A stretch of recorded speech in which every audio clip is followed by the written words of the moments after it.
Hi, my name's Mark Walsh. I'm an ex-UFC fighter, Harvard professor, NASA astronaut, best-selling author, direct student of the Dalai Lama, professional comedian. None of those things are true. So what this video is about is who you should trust and why. So I'm going to break down some of the main ways people try and establish authority in the world on podcasts, on YouTube, etc. Which ones may or may not be meaningful. And I think it's really important for all of us who are trying to pass the good stuff from the bullshit to spot some of these sources of authority that are out there. So we live in a time where there's essentially a trust crisis, where we go, who do I trust? Who do I listen to? The sort of old institutions have broken down. You know, there was a time when I used to watch the BBC and think, this is the news, you know, definite article, the truth, you know, you're told in school, this is how it is. And I remember, like even recently, my mum, who's an old lady, was watching the news and she was like, this is bullshit. She's like, they're lying to us, just like they did about that Chinese plague. And I was like, okay, Mum, Joe, you know, it's like, wow, if my mum's a conspiracy theorist now. Even this term, conspiracy theorist, right? It's like there's some people out there who are not to be trusted, say some other people who should be trusted. It's kind of a battle for authority going on between sort of previous, we call them legacy media, legacy institutions, universities, governments, etc. And everybody else who's out there who now has access to a huge amount of information like never before. Just using ChatGPT, I can do searches that would have, required the Cambridge University library in the past. I can Zoom call people all over the world. I've got just in my hand so much information. The problem now is it's too much information, right? So in my mum's day, the problem is she couldn't learn about something. Like she was interested in yoga maybe in the 60s and she had to drive 50 miles and there was only one yoga class, and was the teacher any good? She didn't know, there was no comparison. Now there's like 50 yoga classes in your little town, there's another 5,000 online. How do you know what's good or not, right? So it's a very different situation. We're drowning in information, not thirsty for it. So this has created this idea of like, what is authority? What gives someone a right to speak about something? Like, who should you listen to? Like, why should you listen to me? Maybe you shouldn't. So what I want to break down here is the ways people try and claim that authority. You'll see this on podcasts, right? So you'll see this even in the titles of podcasts. On YouTube videos, it will say, neuroscientist says. That's one of our gods currently. Neuroscience says, therefore it must be true, even if we haven't actually looked at the studies. It might be a Harvard professor. The legacy institutions still carry a lot of weight. Now, where it's tricky is this. Let's take an institution like Oxford or Harvard, Stanford. Partly, what are they filtering for to get to those institutions? Well, I grew up in the UK, right? Like I went to university, I was surrounded by posh kids. And I was like, oh, they just had smaller class sizes and private tutors and maybe families where education was more valued, like cultural stuff. I was like, they're not smarter than me. A lot of them weren't as smart by any kind of measure I could see. They just had an opportunity. So one thing, this is almost like a Marxist lens on education, is that education is filtering for conformity and simply a way of justifying class, justifying people from rich backgrounds to say, it's actually a meritocracy because he went to Oxford. I know in England, for example, the corruption of who gets into Oxford and Cambridge, how those institutions function, then getting a job on the BBC or Channel 4 or for the Times as a result of having been to Oxford. It's a real network. It's a real network. So on top of that, though, there is a genuine filtering, right? There's smarter kids from even the poshest schools. There is a genuine filtering. So it's not simple as saying it's all a conspiracy or, actually anyone who's been to these schools is fantastic. Even some of the more conservative media, I was watching Unheard the other day. I was like, these people are so posh. These people are so posh. So those institutions were always corrupt in that way. There's no such thing as a perfect institution. The other one is that you're testing for conformity, right? Like, are you going to get into a lot of these institutions if you have, say, radical right-wing views? Probably not. That being said, they're not nothing. They're not nothing, are they? They're definitely not nothing, even if it's a certain type of intelligence that's being tested for. So the academic ones will be there, may or may not say something. This also relates to the type of knowledge, right? So an academic knows about something. That's not the same as knowing something or even knowing to do something. So in terms of authority, there's a different test for that, isn't there? Yeah, John Vervaeke's good on this, Ways of Knowing, if you want to look into him. So let's say I know a lot about childbirth. I could be the top academic on childbirth, but I've never had a baby, right? I've never had the experience of it. So what's more important to you? Is it knowing about something, and that's valid, or is it, which, you know, we can test for, you know, academically in that way, right? Or is it the experience of it? So you'll also hear authority claims, which, like, you know, I could say, I've been training embodiment coaches for 20 years. That's a true fact, right? So it's like, okay, that's a lot of experience. Like, if I have a plumber come to my house, I'm less interested in their certificate. I'm more interested in their experience. So it's, oh, you've been a plumber for 20 years. Great, welcome, come on in. You know, I'm going to pay a plumber who's had 20 years experience more than one who's had 2 years experience, right? So is that the authority claim? They've got experience in a relevant field. The relevance is pretty important, actually, because someone can be an academic in one field and it's quite siloed and would have very niche knowledge these days. Really, even like, it's not just psychologist, it's not even like cognitive psychology, it's like, I don't know, loss of long-term memory in cognitive psychology. So is someone's academic qualification relevant? Is someone's experiential qualification relevant?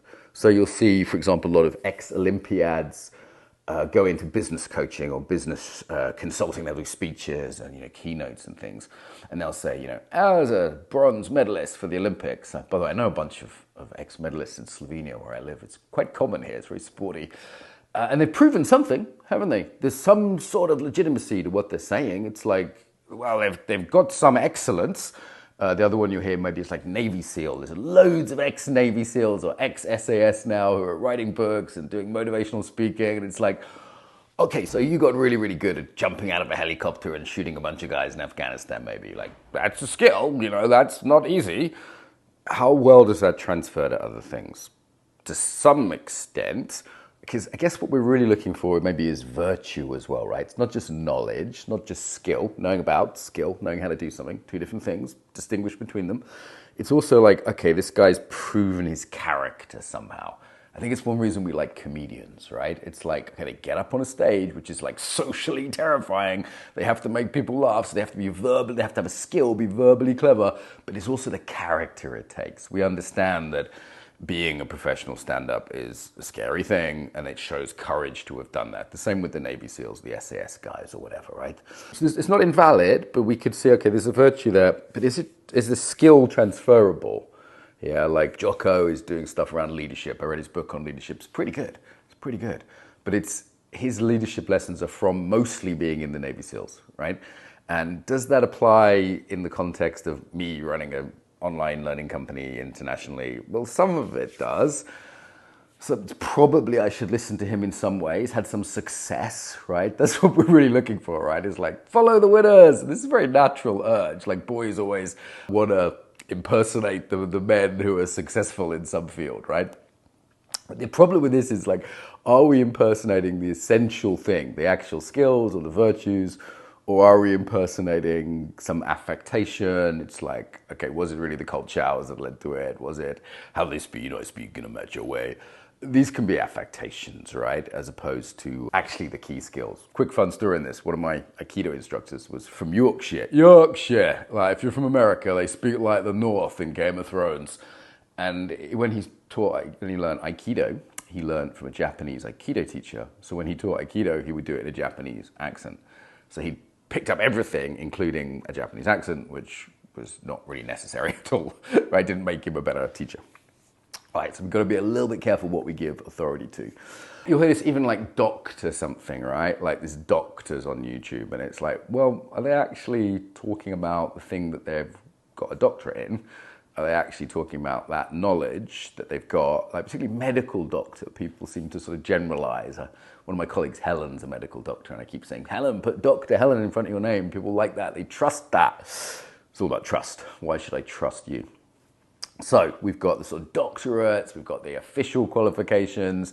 And by the way, I've got one competitor who bought their doctorate from Internet University. So, you know, when it says doctor, be a little bit cautious. Personally, I also find that strange that doctors, which in Europe can mean like PhD in anything, America generally means more medical doctor, get that. Like a really good plumber doesn't have like a special title at the beginning. Be like, there's a certain particular privilege we give doctor and then the associated medical doctor and the associate sort of academic doctors because they've gone through that traditional filtering.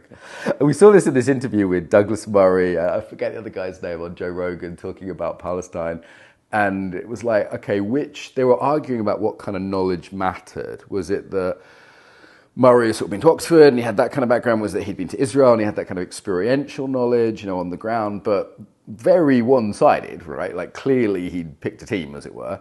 Or was it the other guy who'd sort of spoken to different people, more like less traditional kind of knowledge? And you hear these arguments from authority or arguments against someone. Like I've had people say to me, who are you? You're just some guy. I'm like, yep, absolutely, but is my argument right? Is what I'm saying correct? It doesn't matter who I am. So arguments from authority are against that. Like, you're not an expert in this. I've had people say, I'm like, well, okay, but am I right? Is it correct? Is what I'm saying true? So yeah, be a little bit cautious of those authority claims, I'd say, of all kinds, whether they be, the Olympic gold medalist who's now doing a business talk that may or may not be relevant, the ex-Navy SEAL, the comedian. It's not that these things say nothing, but just watch out for them a little bit. Some of the most obnoxious ones are just arguments from identity. As a black woman, that's not a qualification. What are you talking about? It may say a little bit about your lived experience, and even that it may not. I've had like black guys who are like rich, Nigerian oil tycoon sons tell me about racism and stuff. I'm like, really? Okay, maybe. I hate that term. Lived experience as opposed to dead experience. I don't get why we're saying that. It's basically a way of saying like my identity means your arguments are invalid. Shut up, white man, right? So arguments from identity in that sense are pretty obnoxious, I would say, pretty obnoxious. Notice when people claim authority. That's the key thing here. Yeah, whether that be implicit or explicit. In the New Age world, it could be, I've done ayahuasca 10 times in Peru. Or you'll see in Aikido or Buddhism, you'll see like direct student of the Dalai Lama, like they're claiming lineage. Yeah, it's a sort of very Asian way of looking at it. Often in martial arts, there's a conflict when the top student and the son of the founder or the lineage holder dies. And often there's this disagreement between the son, because that's one kind of authority claim, right? It's like monarchy, basically. And you'll see this in modern things. Jordan Peterson's daughter, Gabor Mate's son, there's various other examples. It's monarchy, right? The authority claim is, I'm related to this important or famous person. We call that trading under your father's name, where I come from, and it's generally not considered a good thing, but you decide. Okay, so we've got name, monarchy, lineage, direct student of. We've got science says, neuroscience particularly, I think, is used as an authority claim these days. It's like, it sounds really scientific, like brain science sounds cutting edge, but it tends to lead to what I call neurobunk. I found this out years ago as a corporate presenter. You just had to put a brain with a blob of color, blobology, brain with a blob of color on a PowerPoint, and people would go, oh, okay, must be true, must be true. The other way people do this is sort of charm and linguistics. You hear people just say stuff that rhymes, neurons that fire together, wire together, and you're like, oh, it's what I call mimetic learning. Or intimacy, means intimacy, and it's sort of charming, it's catchy, but it doesn't necessarily fucking mean anything, right? Here Brené Brown talk about vulnerability. It's like, what do you mean? It's just a word. Or hippies talk about energy. They're using words that sound kind of grandiose, right? They kind of sound grandiose. So this sort of charm of words, Americans seem to be particularly good at this, if I'm honest. There's a way they talk where I go, oh, you're doing sales right now.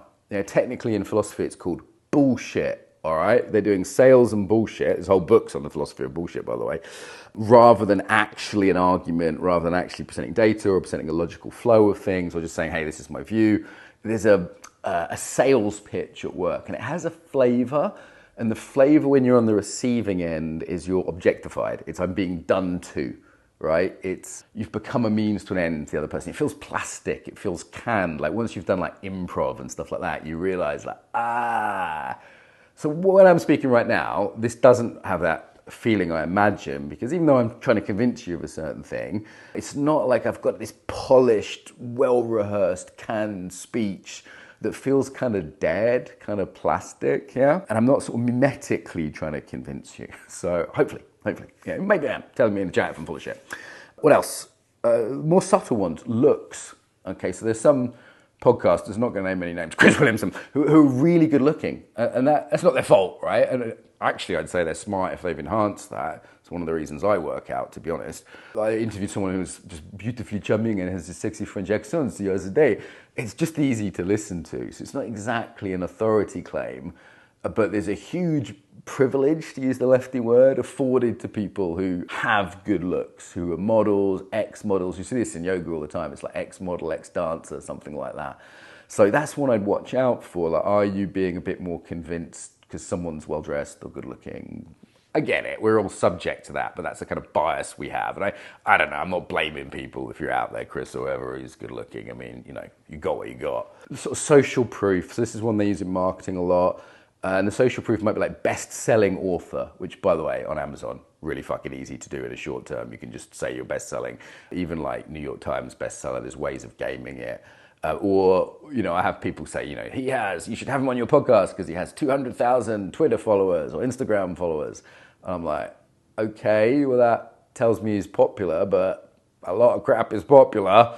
So you'll see that one a lot. And I remember I started to get an Instagram following. I think I'm sort of moderately successful, 75K or something now. And I remember when it was like 50K, people would respond differently, right? I remember at the time I was dating and I was talking to this Russian girl and I said, oh, you know, let's swap details. She said, Instagram? I said, okay. And she says, oh, you are somebody. You are a somebody. And I was like, okay, yeah, I guess I am a somebody, right? That will make you more attractive to women, but it doesn't mean I'm a better person or I'm right. It just means I've figured out Instagram. There are some terrible coaches that have huge followings on Instagram. A few of them I've interviewed on the podcast. And they can do 1 minute reels really convincingly, but in an hour interview, you're like, oh my God, this guy's lightweight. This guy's got nothing to say. This guy's just mastered the 1 minute fucking charm reel, the hook. They have, you know, they're sort of manipulating your attention with the algorithm. They don't actually know the topic. So be a bit cautious of that kind of social proof, I would say. So they're the main ones. So the sort of official ones, the sort of, I've done something successful. None of these are invalid. It's just to notice what they are, right? Which ones do you think are most important? And it might be, like this argument on Rogan, it might be more or less relevant to the particular topic. Yeah, it might be, okay, they have good character. There's some sort of honest signal of that. That's what we're longing for, right? We're longing for like, okay, I can trust them because they've gone through this filtering process. And the truth is there's no 100% reliable filtering. Yeah, someone could be an Olympic athlete just because they're like massively genetically talented. That happens, you know, even though they've got like, then they're eating McDonald's before they run the 100 meters and you go, okay, they're clearly not an expert in diet, even though they won the 100 meters.